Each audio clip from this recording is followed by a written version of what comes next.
Next, Dr. Marnie Dobson will delve into some very important work she's doing with the Healthy Work Campaign. The Healthy Work Campaign, for those who haven't heard of it, is a public health campaign focused on raising awareness in the U.S. well, and here, because we know about it up here, and we about the impacts of work stress on mental and physical health. It includes a survey they developed, the Healthy Work Survey, and other tools to guide organizations in preventing occupational diseases caused by stress and designing healthier work. So Marnie Dobson has a PhD and is currently the director of the Healthy Work Campaign and the associate director of the Center for Social Epidemiology, a nonprofit organization and sponsor of the Healthy Work Campaign. She is an assistant adjunct professor at the University of California, Irvine Center for Occupational and Environmental Health, and is specialized in occupational health and work stress research with various working populations over 16 years. So welcome, Marnie, to Mayday once again, and I'm going to turn it over to you. Thank you, Terry, and thanks for everyone being here and the really wonderful presentations so far on how to address mental health challenges in the workplace.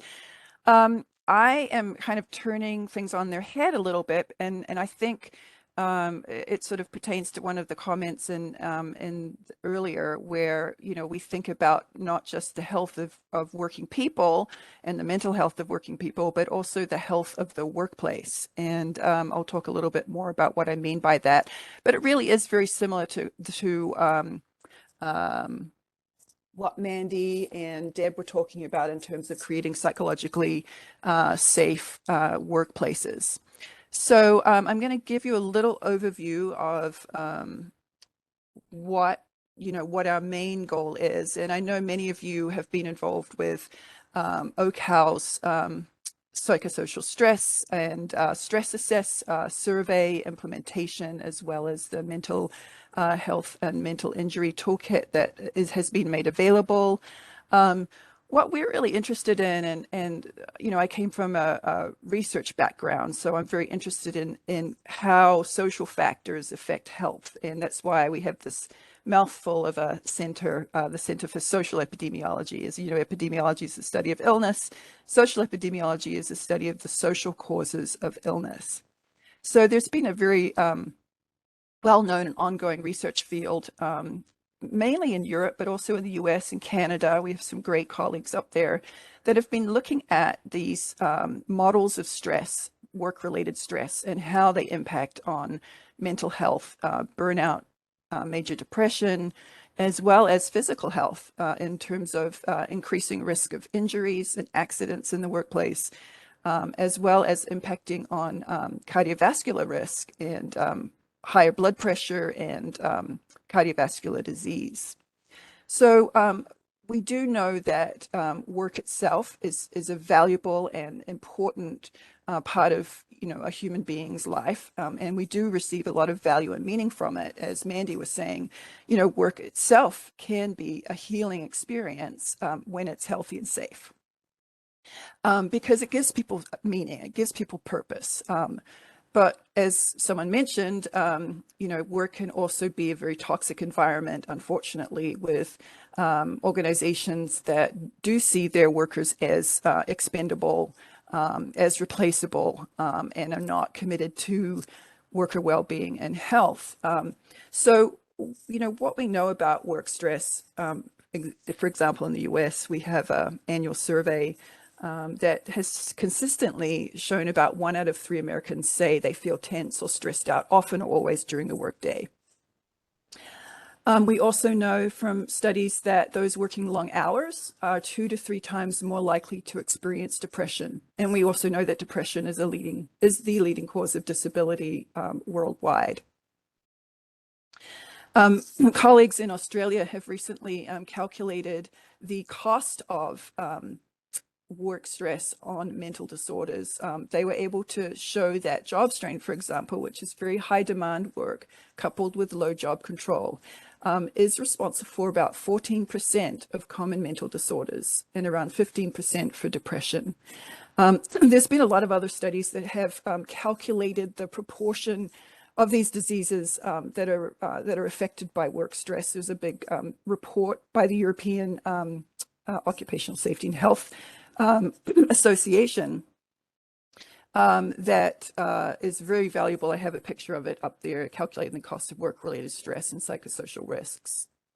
We know that stress accounts for around 40% of sickness absence, and that at an average cost of around US $228 per employee per year. So in addition to affecting productivity issues as well as mental health, we do have a scientific consensus that around 10 to 20% of all causes of cardiovascular disease deaths among working age populations may be due to work. So now what we do about it, we know in Canada, for example, we have a national standard for psychological health and safety in the workplace. I am aware that it's voluntary. In the EU, for example, especially in the Scandinavian countries, they have had workplace regulations in place prohibiting work stress for decades, since the 1970s. The UK has management standards for work-related stress, where they provide a step-by-step workbook and guidelines for employers to address stress.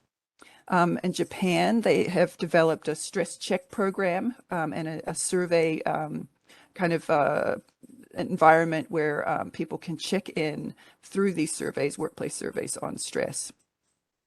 Other countries, including Australia, South Korea, Colombia, Mexico, Chile, all have some form of work stress prevention guidelines or standards or actual laws.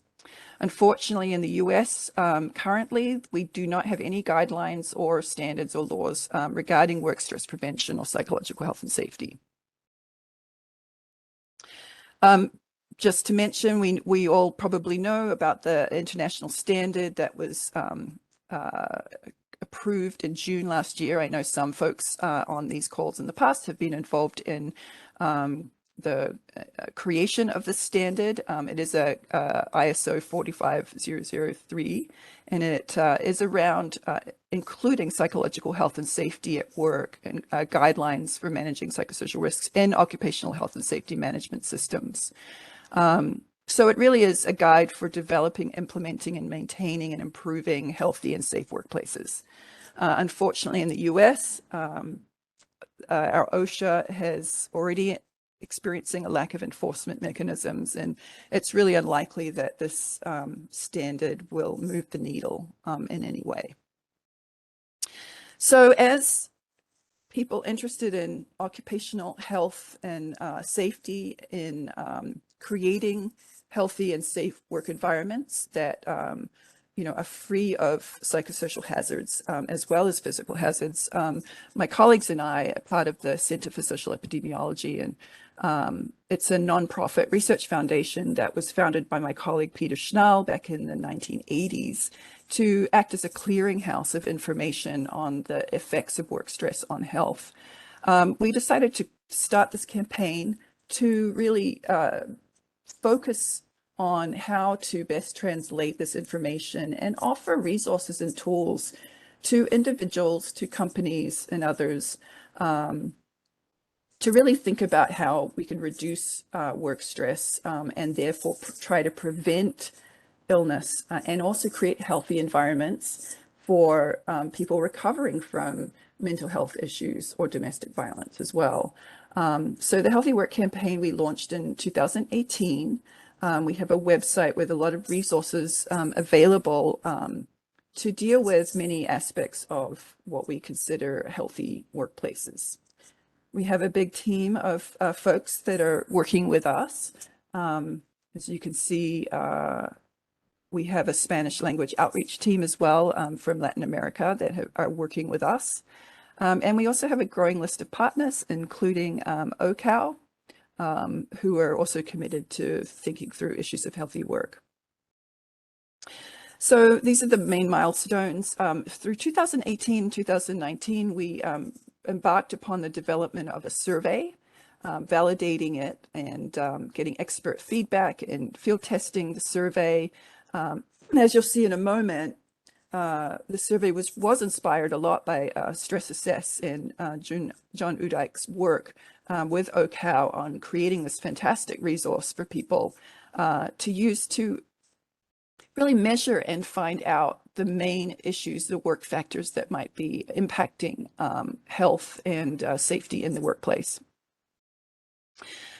We were able to, in 2021, work with a colleague in Colombia, where there is a national legislation requiring employers to survey the workplace for psychosocial hazards. And Sebastian Segura at Prax helped us develop an online healthy work survey report system, so we can automatically generate reports for individuals and also for organizations. So we launched the survey for individuals in January last year, and then in September, we also launched it for organizations. So it is a free online tool. It's for individuals and organizations. It can be accessed through our website. It is scientifically validated, and it was developed for the Healthy Work campaign and funded by the Center for Social Epidemiology, as I mentioned. It's a nonprofit organization that I work as a consultant with. The questions were a lot of the questions were derived from the NIOSH Quality of Work Life survey, which is a national survey administered through the GSS in the US every 4 years. And it takes about 15 minutes to complete. We really wanted to make sure that it was somewhat short. For research purposes, these can get very long. 15 minutes could be shortened even further. It is completely anonymous, secure and confidential. We don't collect identifiers. And really the goal, like Stress Assess, was to provide some kind of feedback to individuals. So we have an automated anonymous report that is emailed to individuals, and a group level report that is emailed to organizations as well, with no individual identifiers, no access to individual data or individual information. And the goal really, one of the key parts of this was that we were able to compare the stress scores within an organization to nationally representative scores and averages for the Quality of Work Life survey of US workers. So these are some of the elements that we measure that are used very predominantly in the literature to measure work-related stress. Includes job demands, things like workload, time pressure, job control, the ability to use skills on the job and have a say over how you conduct your tasks or decisions on the job.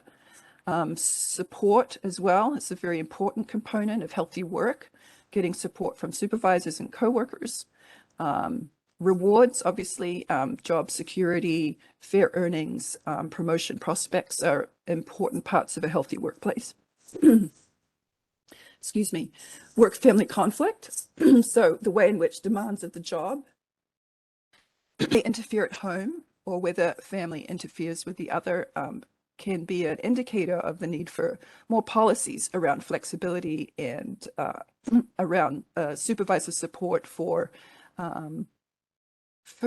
implementing things like paid family leave and so forth.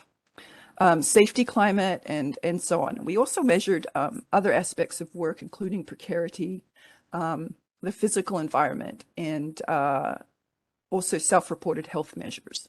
So just briefly, because I know we only have a few minutes left, and I want to make sure there's time for discussion. We were able to beta test the survey back in August with a union local in California. The president reached out to us and was really excited about conducting the survey in the small local in California. So we were able to send us the survey link out to members. Well, we sent it to the union and they sent it out to members and followed up with members. So it took about 3 weeks and we did get about a 51% response rate. And we were able to generate the report in a couple of days, which was sent to the union leadership. The major findings, we found a quite high percentage of low job control. There had been some changes going on for customer service workers that may have affected the score. There were somewhat higher percentages of people reporting feelings of discrimination relative to age and gender and race ethnicity. 40% of the workers were working in non-day shifts, which was fairly high. And then we had some questions on COVID around input into health and safety relative to the pandemic. 42% in this group said they didn't know if the employer had an infection control program, which in California is required by Cal OSHA. And 56% that they lacked a say or influence on health and safety at the workplace. Incidentally, these questions were also borrowed with permission from the survey that John and others at OCal put together during the pandemic. So it would be nice to kind of compare some of these answers. We also found that over 55% said that they found the psychological health and safety climate to be toxic, poor, fair, or not so good. So that was somewhat of a red flag. In addition, we did find fairly high percentages of people who reported that their mental health had not been good in the 14 days of the last 30. 26% self-reported that a doctor had told them they had depression. That's compared to about 16% in the US, and somewhat higher levels of hypertension, which might have been related to older age in this population. So just to go through, we didn't leave it there. We did meet with the union leadership and their bargaining team and stewards to review the report. And then we also, about another month or so later, met with the Joint Labor Management Health and Safety Committee, where members of labor relations, health, human resources, and health and safety met alongside the union president and stewards to discuss the results. And we found that there was a lot of support and a lot of interest among management for addressing particularly the COVID-related health and safety concerns, increasing communication. They wanted to improve employee input and agreed that there was a need to address mental health issues in the workplace, particularly given what everyone had been going through the last 2 years because of COVID. So overall, we've found it fairly slow at first collecting data, and I know I've been assured by John that in the first year they launched Stress Assess, they had a slow uptake. But since we launched the surveys, we've gotten about 418 total. 170 of those are individual surveys. We've had about 27 organizations or individuals representing organizations request access. And 5 of those were individuals wanting to try the survey. And 18 were organizations between 10 and 1,000 employees. So we have had 4 organizations complete the Healthy Work survey. We had a local union, an educational services company, a small nonprofit, and a research and developing consulting firm. You can see on the left, in general, the socio-demographics tend to be somewhat mostly female. 70% were 35 to 64 years old. 71% were white, 8% African American.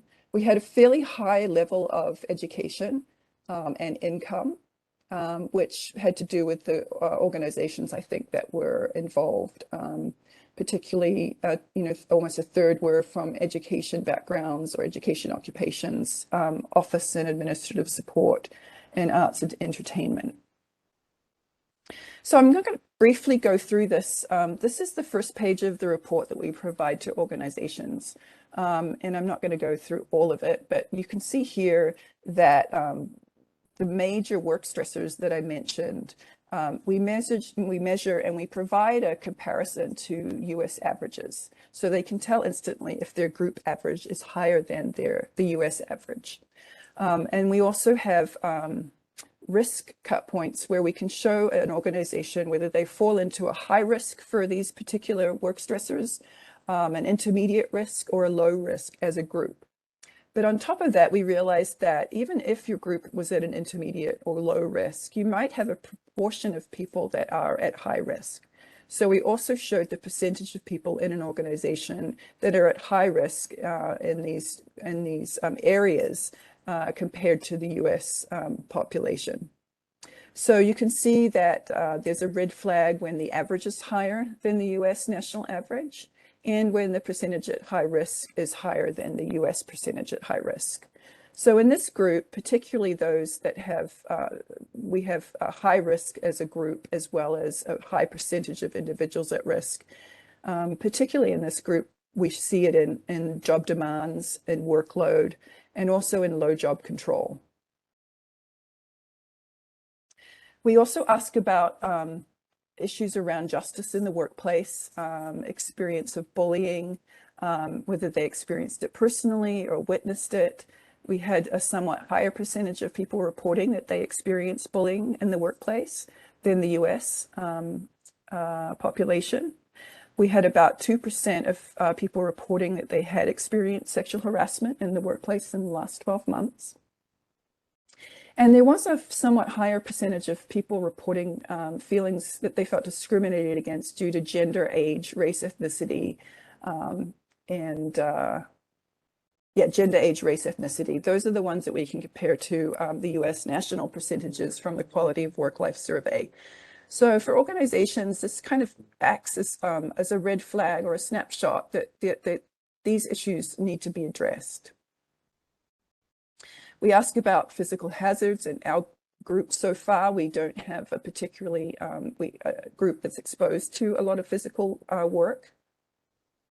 We also ask about what kinds of employment arrangements. In general, the group that we've had so far is mostly full-time, works day shifts, is salaried, not working particularly long hours, although around 18% reported working 50 plus hours in the last week when they took the survey.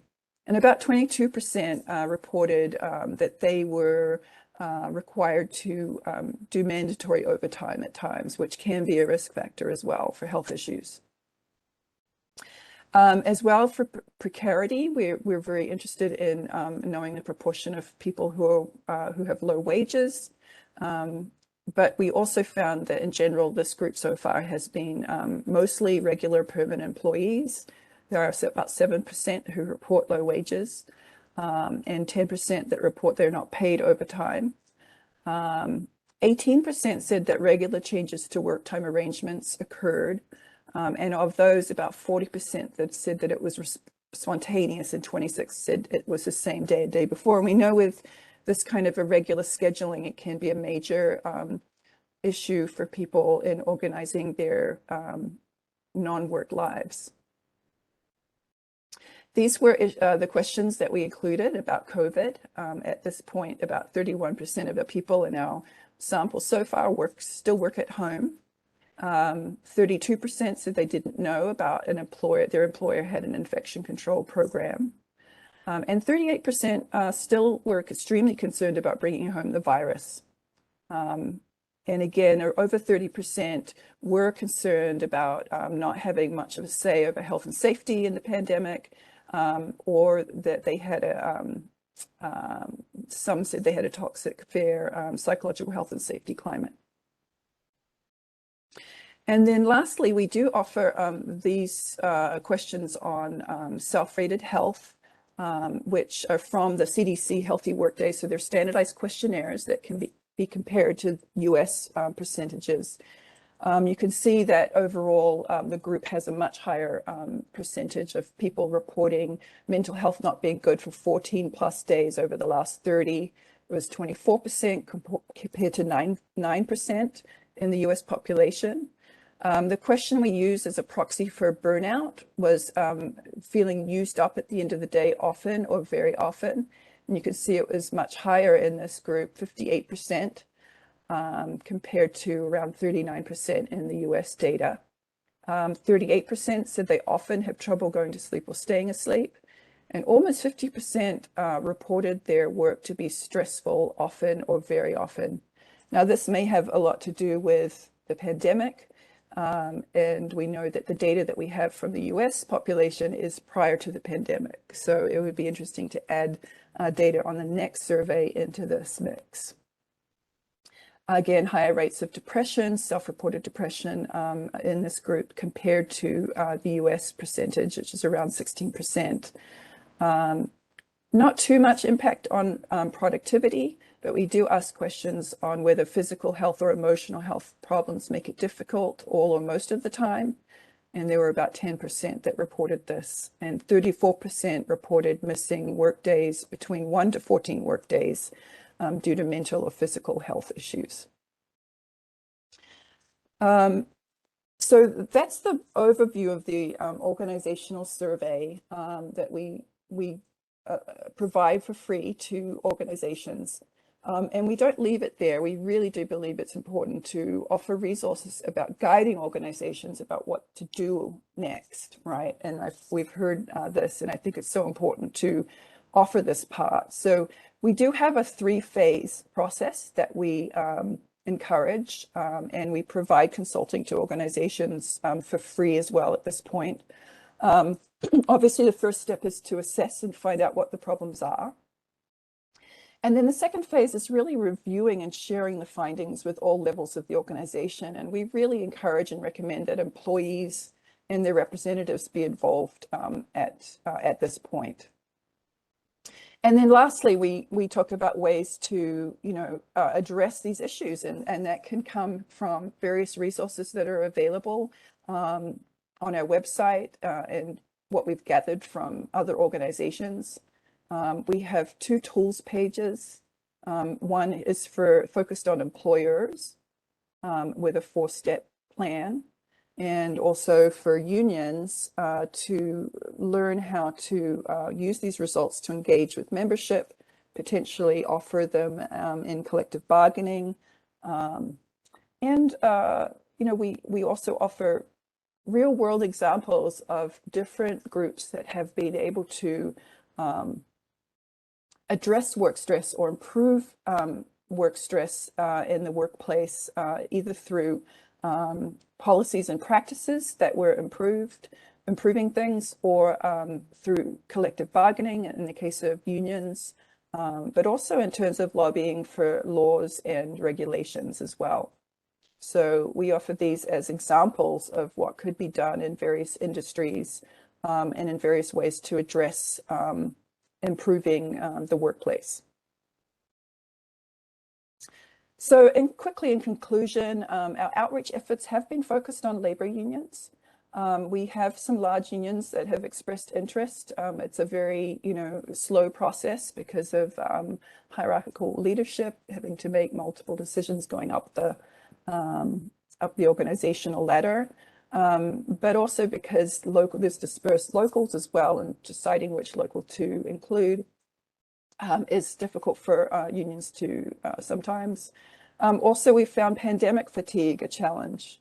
People are just exhausted, and doing a survey may not be their main priority. We have had some large organizations just have passively shown interest by requesting access to the survey. We have had a large employer actually complete this process, but did not pursue further guidance beyond the survey. So there have been some significant barriers to participation in the US. As we've talked about, there's no requirements or regulations for private or public sectors to assess psychosocial hazards in the workplace. So we're really focused on education or outreach.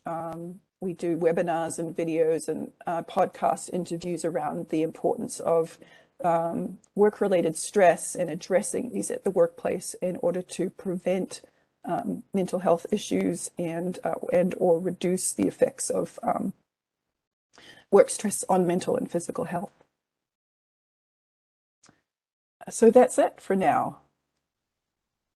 Oh, excellent. Thank you. There is a couple of questions in the chat. Let me throw them out, Okay. and then you can comment on them. One of them, which you had a slide there with various organizations and changes. One of the questions is, have you been able to follow up to see if changes were made and if survey results improved? That's one question. And the other one is, does the questionnaire ask anything about people's satisfaction with benefit packages, psych assistance, massage, etc.? Or do you have any comment on that? Yeah, we do have some questions asking about whether an organization provides benefits. In the United States, this isn't always the case, and we don't have a national health insurance system. So healthcare is very important and very tied to employers. So we do ask a question about whether they receive adequate benefits, whether they receive sick pay and or paid family leave, which is probably mind-boggling to folks in Canada that that's even a question. But unfortunately, a lot of folks in the US don't have access to sick leave or sick pay even during the pandemic. I didn't report those here, but I can look into them and see, share that with whoever's interested. Satisfaction with those things, we didn't ask specifically. We were just interested to see if they had them or not. The second question was, whether we followed up with organizations. Yeah, change and a reevaluation. Yeah, well, that's the hard part, and we have kept in touch with our the union that beta tested the survey process, and we were able to be involved in that process of meeting with them and then meeting with management, offering up ideas for addressing these issues. As far as I know, the president of the local has been continuing to work with the health and safety director and the health and safety committee as a whole to try to improve communications around health and safety issues related to COVID. I don't know how well that's worked out, but we intend to reach out and follow up with them. There's also another small nonprofit, that we worked pretty close with that we're having really hard time with workload and feelings of being overwhelmed and burnout and turnover, people leaving because the organization was just taking everything. And it's hard because it was a small nonprofit focused on doing good social justice work. So everyone, is committed, but people were burning out left, right, and center, and they were losing people all over the place. So we have been keeping in touch with them as well as they try to figure out ways to balance workload better among different staff members and have a more open communication when people are feeling overwhelmed, for example. Great. And maybe can you tell us what's the contact information if a union local wants to get the survey completed? We have a question from Gary Fudge about that. Absolutely. I will show that. It's probably right here in the beginning. We'll go up to the top here. Maybe I'll get one of our helpers, someone at Oakville can put it in the chat if you wouldn't mind.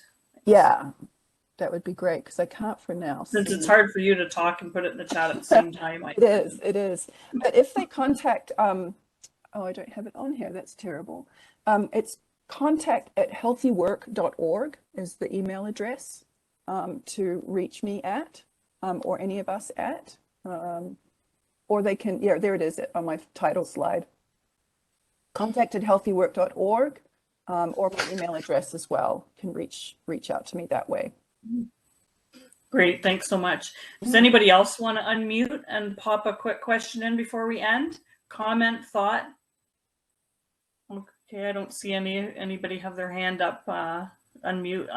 I think this is so exciting, and I see that I think it's so important to get everyone involved and to have a process after the survey. Yes. So great work. This is awesome. Great. So anybody? Okay. Well, it's 12, so we can end. And your email is there if anybody wants to find out any more. I mean, I've been all over exploring the website. There's lots of information there, so people can go and do that. I want to thank our speakers today, Deborah, Mandy, Carrie, and Marnie, for sharing your experience and knowledge with our participants. Meeting people's needs and improving mental health at work is multifaceted and is a journey that should never end. Sharing our experiences helps us all, whatever stage of our particular process. To our participants, thanks for joining us. The recording and the resources will be posted on the OCAL website soon and Facebook momentarily. Please share them with your colleagues who could not join us today. There's excellent to join health and safety committees and to feature in meetings, and check out some of our other sessions you might have missed. They're good for using for learning and development at work. So I encourage you to look at all the sessions we have there, including this one. And I want you to tune in next week. We still have a Mayday session left. On May 27th, we'll share stories and talk solutions. So hope to see you then, and have a great weekend.